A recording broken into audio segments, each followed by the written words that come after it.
बात उस समय की है जब एक गांव में बुधिया नाम का एक किसान रहता था।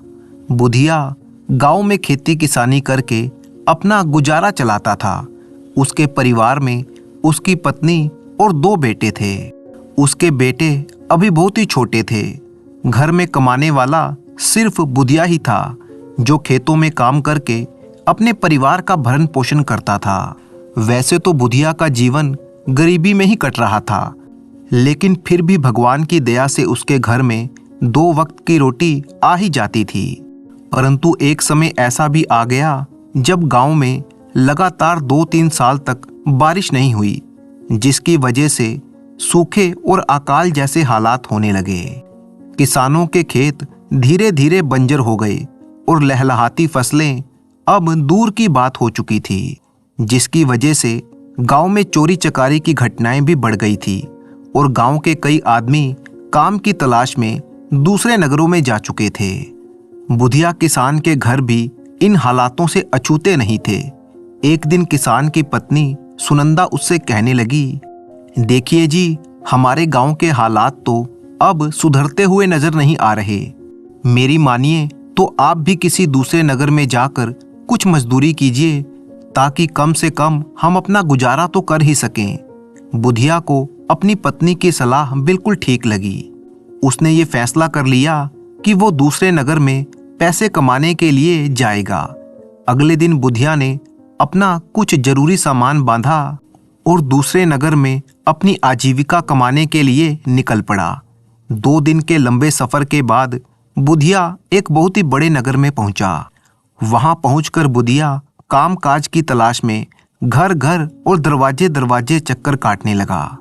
उस नगर में पहुंचकर बुधिया ने काम की तलाश शुरू कर दी और काम की तलाश के लिए वो घर घर और दरवाजे दरवाजे चक्कर काटने लगा। उसने कभी भी किसी काम को करने से इनकार नहीं किया। हर काम को वो बड़ी ही अच्छी तरह से करता। धीरे धीरे उसे नगर में अब अच्छा काम मिलना शुरू हो गया था और उसकी आमदनी भी शुरू हो गई थी। वो अपनी कमाई में से सिर्फ उतना ही खर्च करता जितना कि उसका पेट भरने के लिए जरूरी होता था।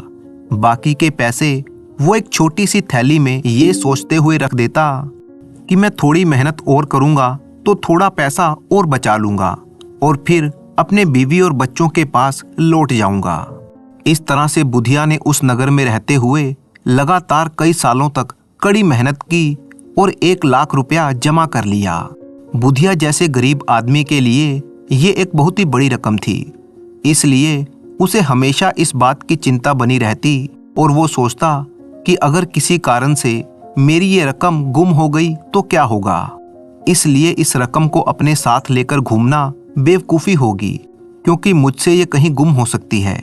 अगर किसी चोर को पता चल गया तो वो भी मुझे मारकर मेरी जमा पूंजी लूट लेगा। घर में इसे छिपाना तो बिल्कुल भी ठीक नहीं होगा, क्योंकि वहां से भी ये गायब हो सकती है। उसके मन में तरह तरह के विचार आ रहे थे कि कहीं ऐसा ना हो कि कोई मुझे मेरे इस धन को छुपाते हुए देख ले, क्योंकि इस दुनिया में चोरों और बदमाशों की कोई कमी नहीं है और फिर मुझे खाली हाथ अपने घर लौटना पड़े। उसकी समझ में नहीं आ रहा था कि वो क्या करे और क्या ना करे। आखिरकार उसने ये तय कर लिया कि वो अपने 1 लाख रुपए उस नगर के सबसे मशहूर साहूकार सेठ टोपी चंद के पास रख देगा। उस नगर के लोग कहते थे कि वो एक बहुत ही ईमानदार और नेक आदमी है। बुधिया ने मन में सोचा कि उसकी रकम साहूकार टोपी चंद के पास बिल्कुल सुरक्षित रहेगी और जब मैं अपने गांव लौटने के बारे में सोचूंगा तो ये रकम उससे ले लूंगा। इस तरह से बुधिया ने अपने मन में कई तरह के तर्क वितर्क किए और ये सोचता हुआ वो साहूकार के पास जा पहुंचा। जब बुधिया साहूकार के पास पहुंचा तो साहूकार ने उसे ऊपर से नीचे तक देखा और पूछा कि तुम यहाँ पर किस लिए आए हो। बुधिया ने जवाब दिया, साहूकार जी, मैं अपनी रकम आपके पास अमानत के तौर पर रखवाना चाहता हूँ, क्योंकि इससे बेहतर जगह तो मुझे कोई और सूझती ही नहीं। जब तक मैं इस नगर में रहूंगा तब तक काम करता रहूंगा और तब तक आप मेहरबानी करके ये रकम अपने पास रख लीजिए। साहूकार ने वो थैली ले ली और फिर बहुत ही गंभीर होकर बोला, अरे भाई, मैं तो खुशी से ये काम करने को तैयार हूं। अपनी रकम को सुरक्षित रखने के लिए तुम्हें इससे बेहतर जगह कहीं मिल ही नहीं सकती। इस तरह से अपनी रकम साहूकार के पास अमानत के तौर पर सुरक्षित रखवाकर बुधिया निश्चिंत हो गया और फिर वहां से लौट गया। साहूकार ने वो रकम बड़े ही ध्यान से गिनी और फिर एक बड़ी सी तिजोरी में रख दी। कुछ समय बीता। जब 6 महीने और निकल गए तब बुधिया ने अपने घर जाने की सोची।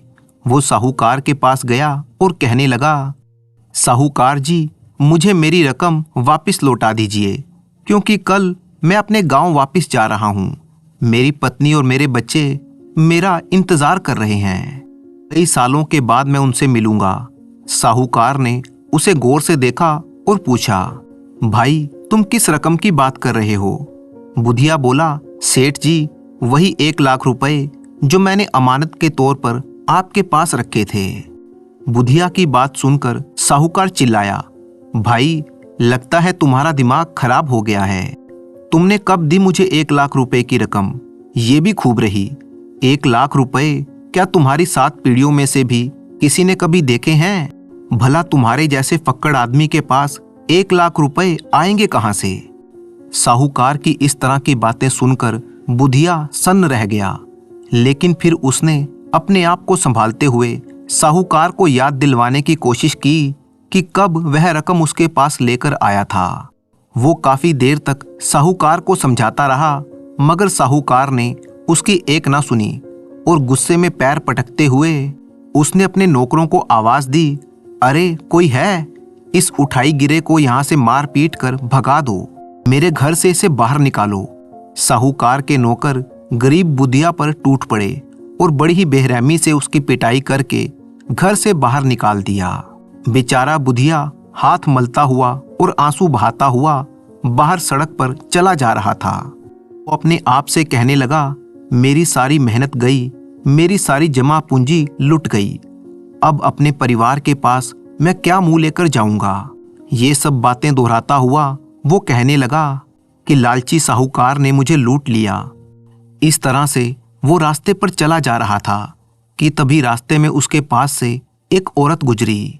जब उस औरत ने बुधिया को रोते हुए देखा तो पूछने लगी, क्या बात है भाई, तुम हट्टे कट्टे मर्द होकर बच्चों की तरह रो क्यों रहे हो? गरीब बुधिया बड़े ही दुखी स्वर में बोला, बहन, काश तुम्हें ये मालूम होता कि मेरे साथ कैसा धोखा हुआ है। मैं कई वर्षों से अपनी ताकत से भी ज्यादा काम कर रहा हूँ, ना कभी भरपेट खाया और ना कभी नींद पूरी की। बड़ी ही मुश्किल से मैंने 1 लाख रुपए बचाए थे, लेकिन अब मैं अपनी रकम खो चुका हूँ। अगर तुम्हें मालूम हो कि मेरे साथ क्या हुआ तो तुम मुझे इस तरह से फटकार नहीं लगाओगी। औरत ने कहा, अच्छा बताओ तो सही, तुम्हारे साथ क्या हुआ? तब गरीब बुधिया ने पूरे विस्तार से उसे सारी बात बता दी कि किस तरह से नगर के साहूकार ने उसके साथ धोखा किया है, जबकि नगर के लोग कहते हैं कि साहूकार टोपी चंद एक बहुत ही नेक और ईमानदार आदमी है। औरत ने जब पूरी बात सुनी तो उसे बुधिया के साथ बड़ी ही हमदर्दी हुई। बोली, भाई, इस तरह से दुखी नहीं होते, बात अभी हाथ से निकली नहीं है, तुम मेरे साथ चलो, मैं कोई तरकीब सोच लूंगी। बुधिया उस औरत के साथ उसके घर चला गया। औरत ने पहले बुधिया को खाना खिलाया और फिर उसे तसल्ली दी और फिर एक बड़ा सा बक्सा अपने हाथों में लिया और अपने बेटे से कहने लगी, बेटा, मैं इस आदमी के साथ साहूकार के पास जा रही हूँ। थोड़ी देर के बाद तुम हमारे पीछे पीछे आना और ये कोशिश करना कि तुम पर किसी की नजर ना पड़े। जब साहूकार के घर हम पहुंच जाएं तो तुम छुप छुप कर हमारा इंतजार करना। जब तक साहूकार इस आदमी की रकम ना लौटा दे और साहूकार जब इस डिब्बे को लेने के लिए हाथ फैलाए तो बेटा तुम भागकर वहां पर आना और कहना कि पिताजी अपने ऊंट और अपने माल के साथ वापस आ गए हैं। लड़के ने कहा, ठीक है माँ, मैं ऐसा ही करूंगा। औरत ने वो डिब्बा अपने साथ लिया और गरीब बुधिया को अपने साथ लेकर साहूकार के घर की तरफ चल दी।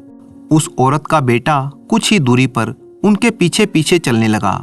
जब बुधिया और वो औरत साहूकार के घर के पास पहुंच गए तो औरत ने बुधिया से कहा, पहले मैं अंदर जाऊंगी, तुम कुछ देर के बाद अंदर आना। और ये कहते हुए वो औरत साहूकार के घर के अंदर दाखिल हो गई। जब साहूकार की नजर उस औरत के हाथ में बड़े से बक्से पर पड़ी तो बोला, आओ बहन, किस काम से आई हो? औरत ने जवाब दिया, साहूकार जी, मेरा नाम तो आपने सुना ही होगा। मैं अमीर सौदागर जोरावर की पत्नी हूँ। मेरे पति व्यापार के सिलसिले में अपना काफिला लेकर दूर दराज के देश में गए हुए हैं। ना जाने वो कब लौटेंगे। मैं पिछली कई रातों से चैन की नींद नहीं सो पा रही हूँ। कई चोर हमारे घर के इर्द गिर्द चक्कर काट रहे हैं। मुझे यकीन है कि वो मुझे लूट लेना चाहते हैं। इस बक्से में हमारा सारा सोना और हीरे जवाहरात भरे पड़े हैं। ये बहुत ही भारी है और मैं बड़ी ही मुश्किल से उठाकर इसे लाई हूँ। मैं चाहती हूँ कि आप इसे अपने पास हिफाजत से रख लें। जब मेरा पति लौट कर आएगा तो खुद मैं इस बक्से को लेने आ जाऊंगी, या फिर मेरा पति ही इसे लेने के लिए आएगा। साहूकार ने डिब्बे को उठाकर देखा तो उसे वो डिब्बा काफी भारी लगा। लालच के कारण उसके हाथ कांपने लगे। उसने सोचा, इस डिब्बे के अंदर लाखों रुपए की दौलत होगी और इसके अलावा हीरे और जवाहरात भी होंगे। मैंने सुना है कि जोरावर एक बहुत ही अमीर आदमी हैं। उसने औरत से कहा, अच्छी बात है बहन, मैं तुम्हारी दौलत अपने पास अमानत के तौर पर रख लूंगा। तुम मेरा विश्वास करो कि ये बक्सा यहाँ पर बिल्कुल सुरक्षित रहेगा। तुम्हें एक एक रुपया ज्यों का त्यों मिल जाएगा। और फिर औरत ने साहूकार के हाथ से अपना डिब्बा वापस लेते हुए कहा, सचमुच ये मुझे वापस तो मिल जाएगा ना? औरत ने सवालिया नजरों से साहूकार की तरफ देखा। साहूकार बोला, इसमें तो कोई शक की बात ही नहीं है। सारे नगर को पता है कि मैं कितना ईमानदार और नेक आदमी हूँ। ठीक उसी समय बुधिया अंदर आ गया। उसे देखकर साहूकार बहुत ही खुश हुआ, जैसे भगवान ने बुधिया को यहाँ पर भेज दिया हो। साहूकार अपने मन में सोचने लगा कि इस औरत के सामने अपनी ईमानदारी का सबूत पेश करने का ये सबसे बढ़िया मौका है। मैं इस भिखमंगे को इसके 1 लाख रुपए लौटा देता हूँ और इस औरत से रुपयों और जेवरातों से भरा हुआ ये डब्बा ले लेता हूँ। इस काम के लिए मुझे 1 लाख रुपए कुर्बान करने पड़ेंगे, कोई बात नहीं। और फिर साहूकार उस औरत से बोला, बहन, मैं फिर से दोहराता हूँ कि मेरे घर से अधिक सुरक्षित और भरोसे की जगह और कोई नहीं है। तुम्हारे घर के मुकाबले ये डिब्बा मेरे पास कहीं अधिक सुरक्षित रहेगा। जब तुम्हारा पति वापस लौट आए या जब तुम खुद चाहो, आकर अपने डिब्बे को वापस ले जाना। साहूकार के कुछ नौकर जो वहां पर हाजिर थे, उन सभी ने साहूकार की सहमति में सिर हिलाया और कहा, साहूकार जी बिल्कुल सच कहते हैं। इनके हर शब्द पर भरोसा किया जा सकता है। साहूकार ने उस समय ऐसे ढोंग किया जैसे बुधिया पर उसकी नजर अभी अभी पड़ी हो। और फिर वो बड़े ही उत्साह से बोला, अरे ये देखो, ये रहा वो आदमी जिसने अपनी सारी जमा पूंजी यानी 1 लाख रुपए मेरे पास रखे थे। इसने आज सुबह ही मेरे पास आकर अपनी रकम वापस मांगी थी, मगर मैं इसे पहचान नहीं पाया और मैंने इसे कोई उठाई गिरा समझ लिया और इसकी रकम लौटाने से इनकार कर दिया। अगर कोई इसे अच्छी तरह से जानने पहचानने वाला आदमी इसकी पहचान कर दे तो मैं फौरन इसकी रकम लौटा दूंगा। साहूकार की बात सुनकर वो औरत तुरंत कहने लगी, साहूकार जी, मैं तो लगभग 2 साल से इस गरीब आदमी को जानती हूँ। ये बहुत दूर से इस नगर में कमाने के लिए आया है, तभी तो ये बड़ी ही सख्त मेहनत कर रहा है। 1 साल तक तो इसने मेरे घर पर भी काम किया है। यकीन मानिए, इसने बड़ी ही मेहनत से वो पैसा कमाया है। देखिए तो इसके हाथों में भी कैसे गड्ढे पड़े हुए हैं। साहूकार ने अपने होठों पर मधुर मुस्कान लाते हुए कहा, अच्छा तो तुम इस आदमी को जानती हो? तब तो देर करने का कोई तुक नहीं बनता। मेरे भाई, मेरे पास आओ और जल्दी से अपने 1 लाख रुपए ले लो। फिर साहूकार ने अपनी तिजोरी खोली, उसमें से रकम निकालकर 1 लाख रुपए गिने और बुधिया को वापस लौटा दिए। और फिर उस औरत से कहने लगा, हाँ तो बहन, अब तो तुम्हें पक्का विश्वास हो गया होगा कि लोगों की दौलत मेरे पास बिल्कुल सुरक्षित रहती है। और कैसे मैं उनके मालिकों को उन्हें वापस लौटा देता हूँ। इसके बाद साहूकार ने जल्दी से कहा, अब तुम अपना डिब्बा मेरे पास छोड़कर चैन से अपने घर जा सकती हो। और फिर साहूकार ने डिब्बे को अपने हाथ में लेने के लिए अपने हाथ आगे फैला दिए। ठीक उसी वक्त उस औरत का बेटा गली में से दौड़ता हुआ आया और बोला, माँ जल्दी घर चलो, पिताजी अपने ऊंट और माल लेकर घर वापस आ गए हैं और तुम्हारा इंतजार कर रहे हैं।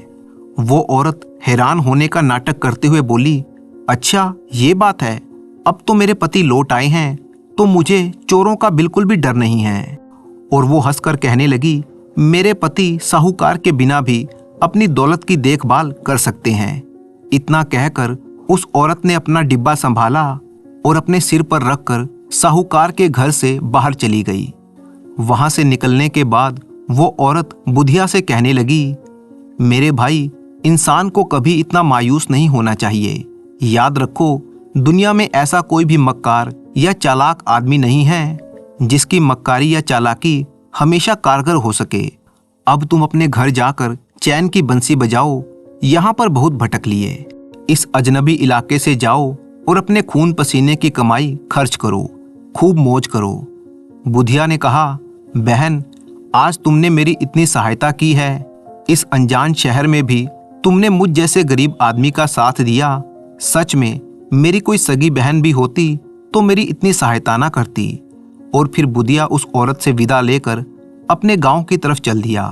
अब उसके पास उसकी मेहनत की कमाई भी थी।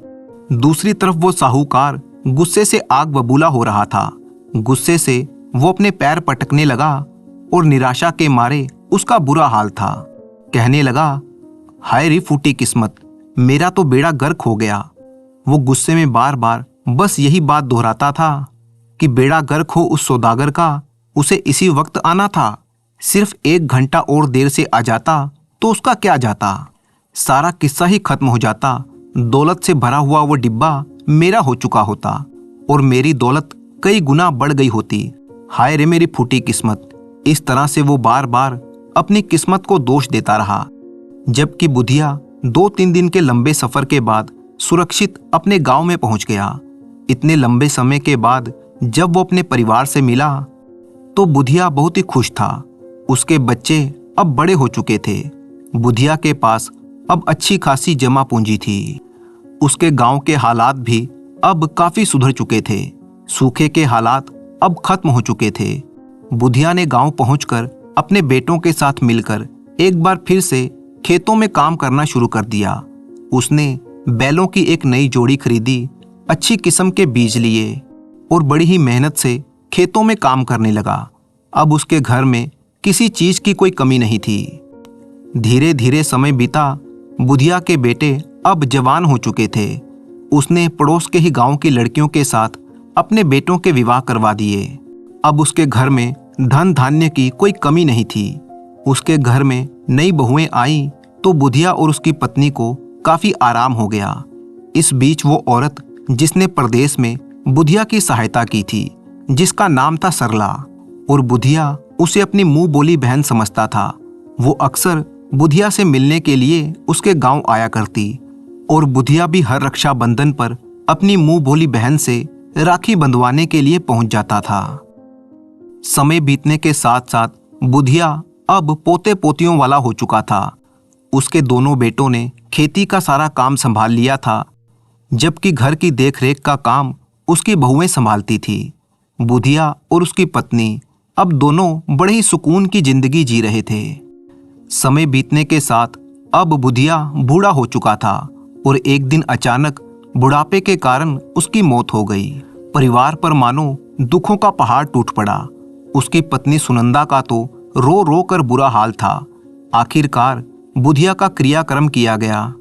बुधिया की मौत पर उसकी मुंह बोली बहन सरला भी आई थी। जब क्रियाक्रम का सारा काज संपन्न हो गया और सारे रिश्ते नाते वाले अपने अपने घरों को लौट गए, बुधिया की मौत के बाद अब उसकी सारी धन दौलत की मालकिन उसकी पत्नी सुनंदा थी।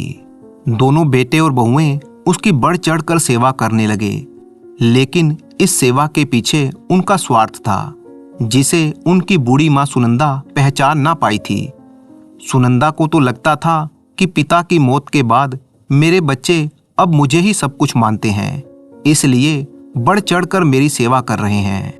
मगर बेटों की मंशा तो ज्यादा से ज्यादा संपत्ति को हथियाने की थी। और फिर एक दिन दोनों बेटों ने अपनी माँ को बातों में बहला फुसला लिया और स्वर्गीय बुधिया की सारी संपत्ति और धन दौलत सुनंदा ने अपने बेटों में बराबर बराबर बांट दी। बस फिर क्या था, बेटों को तो सब कुछ मिल ही चुका था, अब देने के लिए सुनंदा के पास बचा ही क्या था। दोनों बेटों और बहुओं ने मुंह फेर लिया। सेवा करना तो दूर की बात, उसे खाने पीने के भी लाले पड़ गए थे। कोई सुनंदा को 2 घुट पानी तक नहीं पूछता था। अपनी गलती का एहसास होने पर बुधिया की पत्नी सुनंदा रो पड़ी। अब वो कर भी क्या सकती थी। इसी तरह से कुछ महीने बीत गए।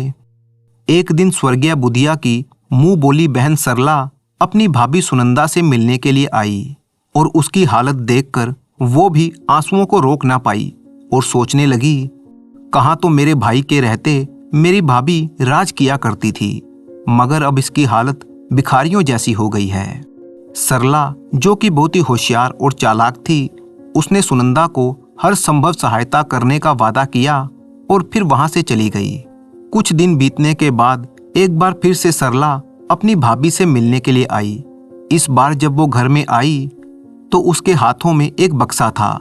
ये वही बक्सा था जिसका इस्तेमाल वो सालों पहले अपने मुंह भोले भाई की सहायता करने के लिए कर चुकी थी। उसने वो बक्सा अपने हाथों में लिया और इस तरह से पकड़ा कि घर के हर सदस्य की नजर उस बक्से पर पड़े। सबकी नजरें उस बक्से पर टिकी हुई थी। सरला वो बक्सा सबके सामने अपनी मुंह बोली भाभी सुनंदा को देने लगी और बोली, भाभी, ये गहनों की पिटारी है जो तुमने मेरे पास रखी थी। अब तुम इसे अपने पास ही रखो और खुद ही इसका ध्यान रखो। अब ये अमानत मैं और ज्यादा देर तक अपने पास नहीं संभाल सकती। इतना कहकर सरला वापिस अपने घर चली गई। सुनंदा ने वो बक्सा उठाया और अपने कमरे में चली गई। दोनों बेटे और बहुओं ने एक दूसरे की आंखों में आंखें डालकर देखा और पूछा, ये बक्सा कहाँ से आया? ये तो कोई बहुत ही कीमती गहनों से भरा हुआ लगता है। बस फिर क्या था, उस बक्से को हथियाने के चक्कर में सब ने दोबारा से माँ की सेवा करना शुरू कर दिया। दिन रात अब माँ सुनंदा के लिए अच्छे अच्छे पकवान बनाए जाने लगे। उन्हें फल खिलाए जाने लगे। दिन में 10 बार पूछा जाता कि माँ, तुम्हें कुछ और तो नहीं चाहिए? लेकिन इस बार सुनंदा ने ये पक्का मन बना लिया था कि गहनों के इस बक्से को मैं किसी को नहीं दूंगी। महीने गुजरे, साल गुजर गए। सबकी नजरें गहनों से भरे हुए उस बक्से पर ही जमी थी। सुनंदा की सेवा करते करते आखिरकार एक दिन ऐसा भी आ गया जब सुनंदा को लगा कि शायद उसका इस संसार से जाने का समय आ गया है। उसने अपने दोनों बेटों और बहुओं को अपने पास बुलाया और उस बक्से के सारे गहने निकालकर सब में बराबर बराबर बांट दिए और फिर उसी दिन उसकी मृत्यु हो गई। दोनों बेटे और बहुओं ने चैन की सांस ली कि चलो बुढ़िया से छुटकारा मिला और साथ ही उनके गहने भी मिल गए। अब गहने क्योंकि कुछ पुरानी तरह के थे, तो बेटों ने सोचा कि इन्हें बेचकर जो भी रकम मिलेगी उनसे नए गहने बनवा लिए जाएंगे। सब लोग मिलकर उन गहनों को लेकर सुनार के पास गए। जब सुनार ने उन गहनों की जांच की तो पता चला कि वे सारे गहने नकली थे। गहने पीतल के बने हुए थे और उन पर सिर्फ सोने का पानी ही चढ़ाया गया था। दोनों बेटों और बहुओं के चेहरे की तो हवाइयां ही उड़ गई कि ये क्या हो गया? क्या हमने पीतल के गहनों के लिए माँ की इतने सालों तक सेवा की? हमारी सेवा तो बिल्कुल बेकार गई। बस फिर क्या था, सब ने अपना अपना माथा पकड़ लिया। असल में हुआ ये था कि बुधिया की मुंह बोली बहन सरला ने जब अपनी भाभी की इतनी बुरी हालत देखी तो उसने पीतल के बने हुए गहने बनवाकर सुनंदा को दे दिए और गहनों के लालच में ही सारा परिवार सुनंदा की आखिरी सांस तक उसकी सेवा करता रहा, जबकि उन्हें चाहिए था कि वो सच्चे मन से और अपना फर्ज समझकर अपनी माँ की सेवा करते, ना कि किसी लालच में पड़कर। तो दोस्तों, मुझे पूरा यकीन है कि आपको ये कहानी अच्छी लगी होगी। इसी तरह की कहानियाँ देखने के लिए आप चैनल को सब्सक्राइब कर लीजिए। वीडियो अच्छी लगी तो उसे लाइक कीजिए, क्योंकि आपका एक एक लाइक हमारे लिए बहुत ही कीमती है। और साथ ही अपने बेशकीमती कमेंट करना बिल्कुल मत भूलिएगा। तो चलिए मिलते हैं आपसे किसी अगली कहानी में। तब तक के लिए अपने दोस्त राणा मंजीत सिंह को अनुमति दीजिए।